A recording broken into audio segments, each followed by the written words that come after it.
تو تسبیح پڑھتے رہا کریں. لا الہ الا اللہ کی تسبیح پڑھیں اور 3-4 بار پورا کلمہ بھی پڑھ لیں, لا الہ الا اللہ محمد الرسول اللہ. یہ سب سے افضل ذکر ہے. پھر اس کے بعد آپ سبحان اللہ و بحمدہ سبحان اللہ العظیم یہ پڑھتے رہا کریں. سبحان اللہ, الحمدللہ, اللہ اکبر. یعنی اللہ کا ذکر زبان پہ رہے نا. فضول باتوں سے بچ کر جس رب نے زبان دی ہے اس رب کا ذکر کرتے رہیں. بیٹھے بیٹھے نیکیاں مل رہی ہیں, انشاءاللہ پریشانیاں الگ دور ہوں گی, غربت الگ دور ہوگی. پھر درود پاک پڑھتے رہیں. الصلاۃ والسلام علیک یا رسول اللہ صلی اللہ تعالی علی محمد صلی اللہ علیہ وسلم. درود ابراہیمی پڑھ لیں جو آپ نماز میں, جو درود آپ کو آسانی سے آپ پڑھ سکتے پڑھیں. تو کم از کم روزانہ اپنی روٹین میں کچھ تعداد میں ذکر الہی اور درود پاک کو ضرور شامل کریں. بہتر تو یہ ہے کہ ہر نماز کے بعد جو تسبیح فاطمہ ہے 33 بار سبحان اللہ, 33 بار الحمدللہ, 34 بار اللہ اکبر پڑھ لیا کریں. پھر اسی طرح ایک تسبیح درود پاک کی ہر نماز کے بعد پڑھ لیں تو انشاءاللہ اچھی کوانٹٹی میں ہو جائے گا. ایک بار محبت سے باآواز بلند درود پاک پڑھ لیجئے. صلو علی الحبیب صلی اللہ تعالی علی محمد صلی اللہ علیہ وسلم. اب ہم انشاءاللہ قرآن پاک کی وہ آیت انشاءاللہ پڑھیں گے اور اس کا ترجمہ اور اس کے بارے میں جانیں گے. اور میں نے یہ بھی بتایا ہوا ہے بیان میں کہ بے شک پورا قرآن ہی پڑھنا ہے, مگر قرآن میں کچھ خاص آیتیں ہیں جس میں اللہ نے مومنوں سے بات کی ہے, مجھ سے اور آپ سے ڈائریکٹ بات کی ہے. کیسے بات کی ہے؟ یا ایھا الذین آمنو کہہ کر. ٹھیک ہے, آج انہی میں سے ایک آیت ہم سنیں گے بھی اور پھر اس کو سمجھنے کی کوشش کریں گے. توجہ سے سننا ہے آپ نے. پارہ نمبر 17 ہے, سورہ حج ہے اور آیت نمبر 77 نمبر آیت. اللہ قرآن میں فرماتا ہے یا ایھا الذین آمنوا ارکعوا واسجدوا واعبدوا ربکم وافعلوا الخیر لعلکم تفلحون. صدق اللہ العظیم. آسان ترجمہ قرآن کنز العرفان. اللہ فرماتا ہے اے ایمان والو, رکوع اور سجدہ کرو اور اپنے رب کی عبادت کرو اور اچھے کام کرو اس امید پر کہ تم فلاح پا جاؤ.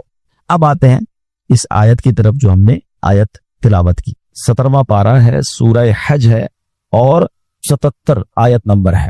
3 نکاتی فارمولہ اللہ نے دیا ہے اور اس فارمولے میں انعام بھی بتا دیا ہے کہ جو ان 3 اسٹیپس کو فالو کر لے گا اسے کیا ملے گا, وہ فلاح پا جائے گا, ساری زندگی کامیابی سے گزارے گا, آخرت میں بھی اسے انعام مل جائے گا. یہی تو چاہیے نا کہ زندگی بیسٹ گزرے اور آخرت میں بھی محروم نہ رہو. ادھر بھی اللہ سکون دے ادھر بھی سکون دے. کچھ لوگ صرف یہی کے سکون, یہی کے مزے, یہی کی راحت کے لیے جیتے ہیں. بس یار ادھر موج ہو جائے, دنیا میں مزے ہوں. میں سوال کرتا ہوں آپ سے, کسی شخص کے دنیا میں مزے ہیں, بڑا اچھا گھر بھی ہے, تو گاڑیاں بھی ہیں, تو پیسے بھی ہیں, تو جو بھی ہے, جس قبر میں مر کے جانا ہے وہ کیڑے انتظار کر رہے ہیں, وہ سانپ انتظار کر رہے ہیں. بتاؤ یہ زندگی اچھی ہے؟ اور اس کے بعد قیامت اور آخرت کا عذاب انتظار کر رہا ہے. کیا کرنا ہے اس دنیا کے مزے کا؟ کتنا ٹائم رہو گے اس دنیا میں؟ کوئی ہے جو 500 700 800 سال رہتا ہو؟ اب تو ہماری ایوریج لائف مشکل سے 60 70 سال, وہ بھی جی لیا تو جی لیا, اس سے پہلے ہی چلے جاتے لوگ. تو ایسی 50 60 70 سال کے مزے کے لیے قیامت تک کے لیے قبر میں عذاب بھگت لو اور پھر اللہ نہ کرے قیامت کے دن بھی شرمندگی ہو, وہاں الگ تکلیف. نہیں, ہمیشہ پلاننگ یہ ہونی چاہیے دنیا میں بھی سکون ہو, ادھر بھی لائف اچھی گزرے, اللہ ادھر بھی لائف اچھی, وہ اور اس کی زیادہ فکر ہونی چاہیے. عقل مند کون ہوتا ہے؟ جدھر زیادہ رہنا ہے ادھر کی زیادہ تیاری. لاجک بھی یہی ہے نا. آپ میں سے کچھ ایسے ہیں جو کراچی کے رہنے والے نہیں ہیں اور کراچی آئے ہوئے ہوں گے کام کاج کے لیے, تو آپ فکر کہاں کی کرتے ہیں؟ اپنے گاؤں میں گھر اچھا بن جائے, ادھر ذرا اچھا سکون کے ساتھ رہوں, تھوڑا ٹائم یہاں آیا ہوں میں چلا جاؤں گا. ایسا ہی ہے نا, بالکل یہی ذہن بناؤ. ہم دنیا میں مہمان بن کر آئے ہیں, 50 60 70 سال کا ایگزام دینے آئے ہیں. اصل زندگی وہ ہے. کاش یہ بات ہمیں سمجھ آ جائے نا, تو پھر دنیا کی رنگینی کے لیے حرام نہیں کرے گا بندہ, پھر دنیا میں سکون پانے کے لیے کسی پر زیادتی نہیں کرے گا, کیونکہ اس کو یہ پتا ہے اگر تھوڑی تکلیف بھی ہے تو انشاءاللہ اس کے بعد بڑی راحت آنے والی ہے. اور اللہ پاک نے جو یہ قرآن کی جو میں آیت پڑھنے جا رہا ہوں نا, یہ عمل کوئی کر لینا, دنیا میں بھی سکون, آخرت میں بھی سکون, ادھر بھی مزے انشاءاللہ ادھر بھی مزے. اب 3 نکاتی فارمولہ ہے, پراپرلی توجہ سے سنیے. اللہ قرآن میں فرماتا ہے اے ایمان والو. دیکھو بات مجھ سے اور آپ سے ہو رہی ہے, بے ایمان سے تو نہیں ہو رہی نا. جب مجھ سے اور آپ سے اللہ بات کر رہا ہے تو بی کانشیس, توجہ سے سنے نا. اور ہم پڑھتے ہی نہیں ہے کہ اللہ نے قرآن میں مجھ سے اور آپ سے کیا بات کی ہے. 89 ٹائمز اللہ نے بات کی ہے قرآن میں, 89 آیتیں ہیں. میں نے پہلے بھی مشورہ دیا ہے، دوبارہ دیتا ہوں. اب ہم پورے قرآن میں خود سرچ کریں تو بڑا مشکل ہے. دعوت اسلامی والوں نے آسان کر دیا. یا ایھا الذین آمنوا والی ساری آیتیں جمع کر کے کتاب جاری کر دی ہے. اس کتاب کا نام کیا ہے؟ اے ایمان والو. اچھا، وہ کتاب آپ کہاں سے لے سکتے ہیں؟ مکتبۃ المدینہ دعوت اسلامی کا ادارہ ہے، اس کی ویب سائٹ پہ جائیں، وہ آپ کو گھر پہ ڈراپ کر دیں گے. آپ کو لگتا ہے یار کتاب خریدنے میں پیسے خرچ ہوں گے، ہمیں پیسے نہیں کمانے. ہم نے دعوت اسلامی .net پر یہ کتاب پری ڈاؤن لوڈ کے لیے رکھ دی ہے. ڈاؤن لوڈ کیجئے، پڑھ لیجئے. پڑھیں تو صحیح کہ اللہ نے فرمایا کیا ہے. اب ان میں سے ایک آیت ہے، اللہ نے فرمایا یا ایھا الذین آمنوا ارکعوا واسجدوا. پہلا نقطہ، ہم 3 پوائنٹس کو کنٹینیو ڈسکس کریں گے، ٹھیک ہے. پہلی بات کیا فرمائی؟ اے ایمان والو رکوع اور سجدہ کرو. اس کا مطلب یہ ہے کہ رکوع اور سجدے کرو کا کیا مطلب ہے؟ نماز پڑھو. چونکہ نماز کی جو رکن اعظم ہے نا وہ سجدہ اور رکوع ہے، تو اس لیے قرآن کریم میں کبھی نماز کو رکوع اور سجدہ بھی کہہ دیا جاتا ہے. جیسے آپ نے بڑی مشہور آیت سنی ہوگی، وَارْكَعُوا مَعَ الرَّاكِعِينَ. قرآن کہتا ہے اور رکوع کرنے والوں کے ساتھ رکوع کرو. بندہ صرف رکوع تو نہیں کرتا، پوری نماز پڑھتا. یہ اشارہ ہے، اور یہاں جماعت سے نماز پڑھنے کی طرف اشارہ ہے کہ لوگ جب نماز پڑھ رہے ہیں تو جماعت ہو رہی ہے، ان کے ساتھ مل کر نماز پڑھو. تو یہ قرآن کا ایک انداز ہے. تو اب پہلا نسخہ کیا قرآن نے دے دیا؟ فرسٹ پوائنٹ، کامیابی کا، فلاح کا پہلا نسخہ کہ نماز پڑھنی ہے. پھر دوسرا کیا ہے؟ اچھا، اسی میں آگے اللہ نے کیا فرمایا؟ وَاعْبُدُوا رَبَّكُمْ. اور اپنے رب کی عبادت کرو. پہلے میں نماز کہہ دی، تو اب دوسرے میں کیا ہے؟ دوسرے نقطے میں اس کا مطلب علماء نے فرمایا اس کے 3 معنی بنتے، یعنی 3 باتیں ارشاد فرمائی گئی.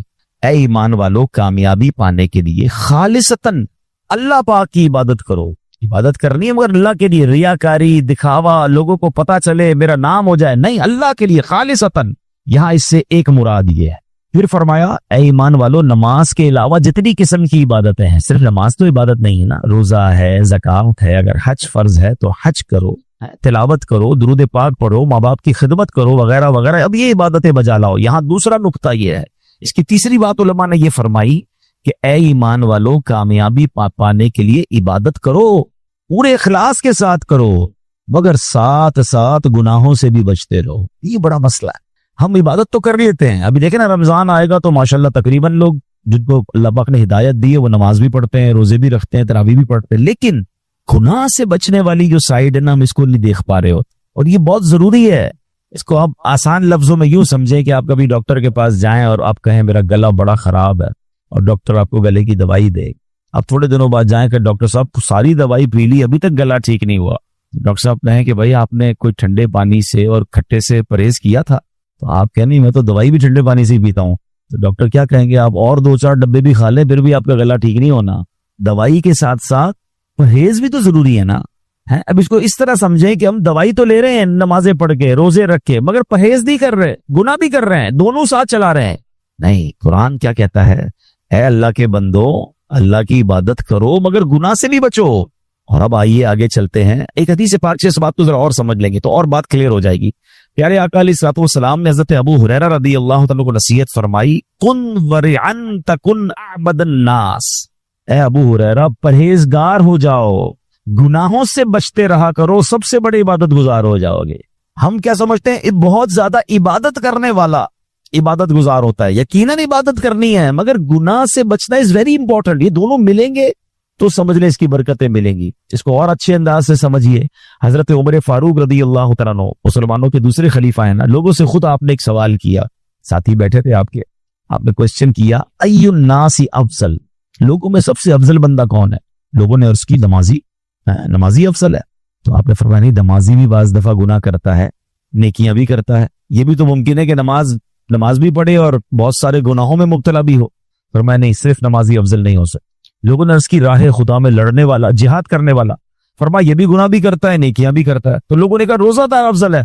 حضرت عمر کہتے ہیں روزہ دار بھی گناہ کرتا ہے، روزہ بھی رکھتا ہے. ہر روزہ دار تو سارے گناہوں سے نہیں بچتا. خود فاروق اعظم رضی اللہ تعالیٰ نے جواب دیا، افضل کون ہے؟ فرمایا سب سے افضل بندہ صاحب ورع ہے، یعنی پرہیزگار ہے، یعنی گناہوں سے بھی بچنے والا ہے. تو پھر وہ اطاعت گزاروں میں ہے، پھر اس کی اطاعت مکمل ہو جاتی ہے. تو اصل بات ہے گناہوں سے اپنے آپ کو بچانا. اللہ پاک نے ایک جگہ فرمایا نا وَاعْبُدُوا رَبَّكُمْ، اپنے رب کی عبادت کرو اے ایمان والو. صرف اور صرف اللہ پاک کی رضا کے لیے عبادت کرو، ریاکاری سے بچو، ہر قسم کی عبادت بجا لاؤ، اور سب سے اہم یہ ہے کہ گناہوں سے بھی اپنے آپ کو بچاؤ۔ تو 2 پوائنٹ پورے ہو گئے۔ پہلا کیا تھا؟ فلاح پانے کا، کامیابی کا، کہ نماز پڑھنی ہے۔ دوسرا کیا ہے؟ عبادت کرنی ہے، نماز کے علاوہ جو عبادتیں وہ بھی کرنی، مگر گناہ سے بھی بچنا ہے۔ اور اب تیسرا نسخہ قرآن میں کیا فرمایا اللہ نے؟ اور اچھے کام کرو۔ عبادت تو ہو گئی، اچھے کام کیا ہے؟ لوگوں کے ساتھ بھلائی کرو، صلہ رحمی کرو، ماں باپ کے ساتھ، رشتہ داروں کے ساتھ اچھا سلوک کرو، ان کے ساتھ بھلائی سے پیش آؤ، اچھے اخلاق اپناؤ۔ اب یہ تینوں کام کر لو گے تو کیا ملے گا؟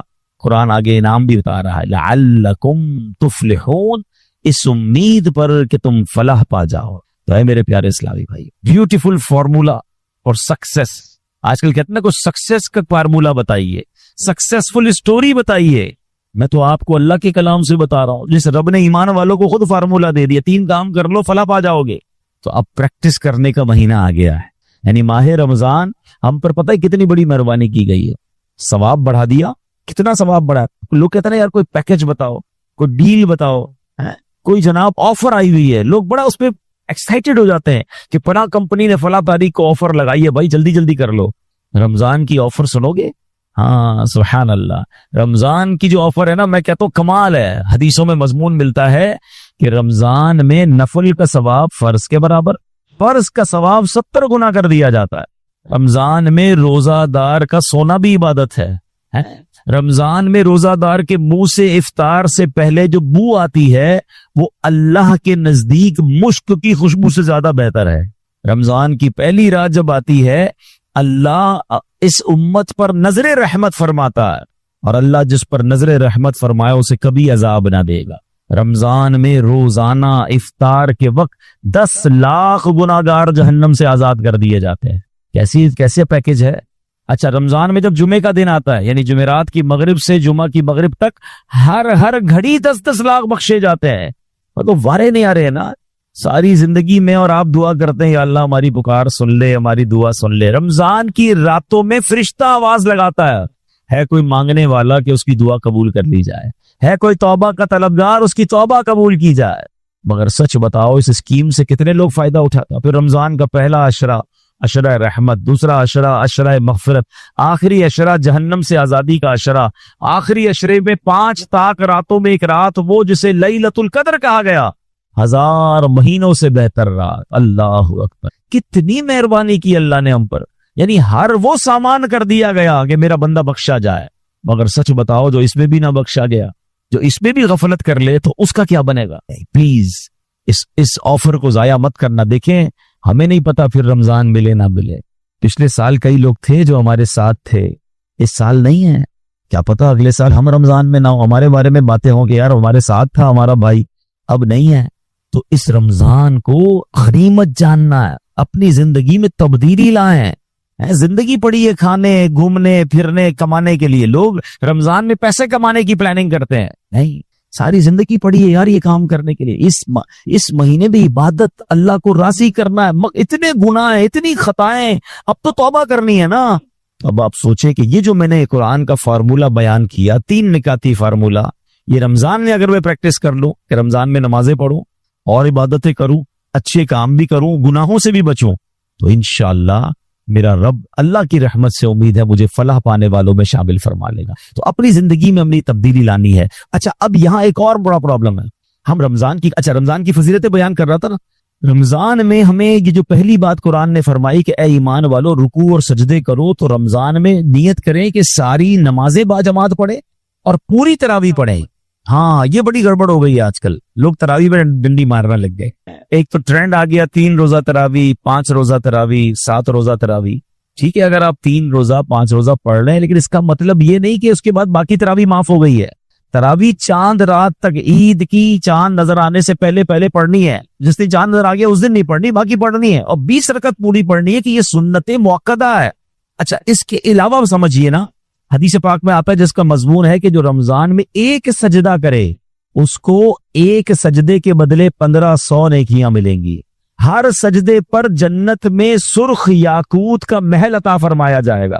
اور فرمایا ایک درخت ایسا اسے جنت میں دیا جائے گا، اس کا سایہ اتنا بڑا ہوگا، اس کی ڈائمینشن اتنی بڑی ہوگی کہ گھڑ سوار یعنی ہارس رائڈر 500 سال تک دوڑتا رہے اس کا سایہ ختم نہیں ہوگا، یا اتنا سایہ ہوگا۔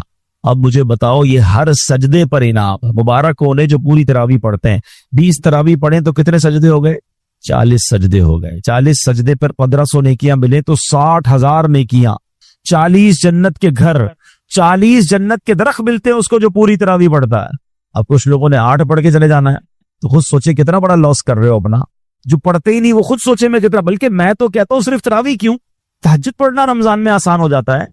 بندہ جو ہے وہ سحری میں تو اٹھتا ہی ہے، 2 رکعت تہجد پڑھ لے، 4 رکعت پڑھ لے، 12 رکعت تک پڑھی جا سکتی ہے۔ اللہ بس توفیق دے، ذہن مل جائے۔ اور سحری کے وقت دعا کرنا یہ خاص دعا کی قبولیت کا وقت ہے۔ اللہ کریم قرآن مجید میں کیا ارشاد فرماتا ہے؟ وَبِالْأَسْحَارِ هُمْ يَسْتَغْفِرُونَ، اور رات کے آخری پہروں میں بخشش مانگتے ہیں۔ یہ نیک لوگوں کا وصف قرآن میں بیان کیا۔ سحری میں اٹھیں، ایک تسبیح استغفار کی بھی پڑھ لیں، استغفر اللہ استغفر اللہ استغفر، دعا کریں، اور پھر سحری کر لیں۔ 10 منٹ پہلے اٹھ جائیں نا، یعنی ایک ایک سجدے پر اگر مجھے ایک جنت کا گھر مل رہا ہے، جنت کا درخت مل رہا ہے، 1500 نیکیاں مل رہی، تو کیوں سستی کرنی ہے؟ ساری رات گھومنا پھرنا، کرکٹ کھیلنا، پتہ نہیں کھانا پینا، اسی پہ قوم لگی ہوئی ہے۔ نہ کریں ایسا۔ ساری زندگی آپ کھا پی سکتے ہیں، رمضان اس لیے نہیں ہے۔ پلیز اس پہ عبادت کر لیجئے، اللہ کو راضی کر لیجئے، ڈھیروں نیکیاں کما لیجئے۔